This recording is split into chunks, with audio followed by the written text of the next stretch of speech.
Assalamualaikum warahmatullahi wabarakatuh. Perkenalkan, nama saya Derian Maslu, peserta Latsar CPNS tahun 2026 Pemerintah Kabupaten Fakfak. Tepatnya dari Satuan Kerja Sekretariat DPR Kabupaten Fakfak sebagai penyusun materi hukum dan perundang-undangan. Pernah kepikiran gak sih gimana sebuah perubahan gede di pemerintahan daerah itu benar-benar terjadi? Kadang kan kita ngelihatnya dari luar, terus mikir, ini pasti cuma soal kebijakan para petinggi aja. Tapi kenyataannya nggak gitu loh. Perubahan masif itu justru digerakin sama individu-individu di balik layar. Nah, di sesi bedah materi kali ini, kita bakal terjun langsung ke jantung prosesnya. Kita bakal kupas tuntas gimana seorang pegawai negeri sipil atau PNS ngebawa perubahan luar biasa menuju smart governance khususnya di Sekretariat TPRK Kabupaten Fakfak. Nah, dengerin baik-baik ya. Ini kutipan langsung yang jadi tema inti kita hari ini. Kedudukan dan peran PNS menuju smart governance pada aspek manajemen ASN dan smart ASN. Ini bukan sekedar bahasa birokrasi yang kaku loh, tapi lebih ke komitmen profesional.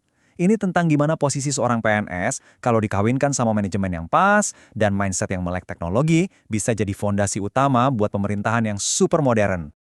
Biar gampang ikutinnya, ini rute bahasan kita hari ini. Mulai dari visi DPRK Fakfak, peran administrasi dan hukum, standar pelayanan publik, konsep manajemen ASN, menuju smart ASN, dan terakhir nilai inti berakhlak.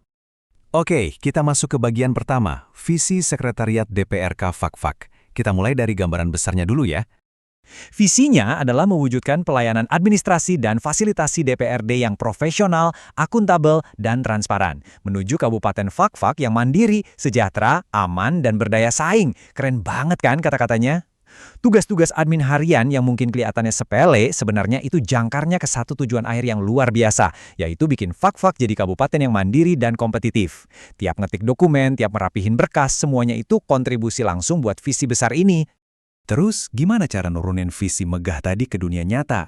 Ya, dipecah jadi 3 misi utama yang benar-benar bisa dieksekusi. 1. Mastiin dukungan administrasi buat DPRD itu jalan secara profesional. 2. Ningkatin layanan aspirasi masyarakat lewat komunikasi yang lebih baik. Dan 3. Nah ini yang krusial banget nih, ngedorong tata kelola pemerintahan yang akuntabel, transparan, dan pastinya bebas korupsi. Pastinya, biar 3 misi keluar tadi sukses, dapur internalnya harus beres dong. Makanya, tujuan internal sekretariat ini fokus banget ke 3 hal. Tertib administrasi perkantoran, pelayanan keuangan dan kepegawaian yang efisien, dan yang paling penting, ningkatin kapasitas dan profesionalisme sumber daya manusianya. Ibarat mesin, kalau underdealnya nggak berkualitas, ya mobilnya nggak bakal bisa lari kenceng kan? Sip, sekarang kita geser ke bagian 2, peran administrasi dan hukum. Dari tujuan makro tadi, kita lihat gimana sih eksekusi mikro di tingkat individunya. Disinilah peran seorang individu jadi benar-benar kerasa nyata. Coba perhatiin posisi ini, penyusun materi hukum dan perundang-undangan. Posisi ini tuh benar-benar jadi tulang punggung yang mastiin, tiap peraturan daerah, telaahan, dan dokumen persidangan punya dasar hukum yang kuat dan solid. Alur kerjanya gimana? Kelihatannya emang simpel, cuma 3 langkah nih. Penyusunan dan pengumpulan, lanjut ke pengolahan, terus penyiapan materi hukum. Tapi bayangin kedalaman prosesnya. Mereka ngumpulin data, diolah hati-hati banget, sampai akhirnya disiapin jadi materi hukum yang mateng. Siklus ini benar-benar krusial buat mastiin semua amunisi udah siap sempurna, bahkan sebelum palu sidang diketok. Lanjut ke bagian 3, standar pelayanan publik. Dengan peran sekrusial tadi, ekspektasinya jelas gak main-main dong. Ekspektasi layanannya tuh ketat banget. Pertama, akurasi dokumen hukum. Ini harga mati ya, salah satu kata aja di dokumen hukum, efeknya bisa fatal. Tapi akurat doang nggak cukup, mereka juga dituntut buat cepat dan responsif. Semua itu harus dilakuin tanpa melanggar prosedur hukum yang ada, sambil terus jaga profesionalisme, akuntabilitas, dan pastinya tingkat kerahasiaan. Aturan-aturan ini tuh fondasi buat ngebangun kepercayaan publik. Masuk ke bagian 4, konsep manajemen ASN. Sekarang pertanyaannya, gimana caranya seseorang bisa tahan banting menuhin standar seberat itu setiap hari? Jawabannya ada di yang namanya manajemen ASN. Jangan keburu ngantuk dengan istilah birokrasi ini ya. Intinya adalah peningkatan kinerja lewat pengembangan kompetensi terus-menerus, disiplin yang ketat, integritas yang nggak bisa ditawar, dan kepatuhan sama kerangka hukum. Anggap aja ini semacam filosofi hidup buat pelayan publik. Ini tentang gimana mengelola manusia buat nyampe ke performa puncaknya. Oke, bagian 5, menuju Smart ASN. Kenapa ini penting? Karena di zaman sekarang, integritas aja nggak cukup kalau kita telat beradaptasi. Solusi mutakhirnya, ya ini, Smart ASN. Ibaratnya jembatan ajaib antara tumpukan kertas jadul sama efisiensi pemerintahan modern. Konsepnya tuh pemanfaatan teknologi digital buat macem-macem. Mulai dari nyusun hukum biar lebih efisien, pengarsipan secara digital, manajemen data yang transparan, sampai layanan informasi yang jauh lebih ngebut. Bener-bener evolusi dari pelayanan publik masa kini. Pergeserannya kerasa banget kalau kita bandingin.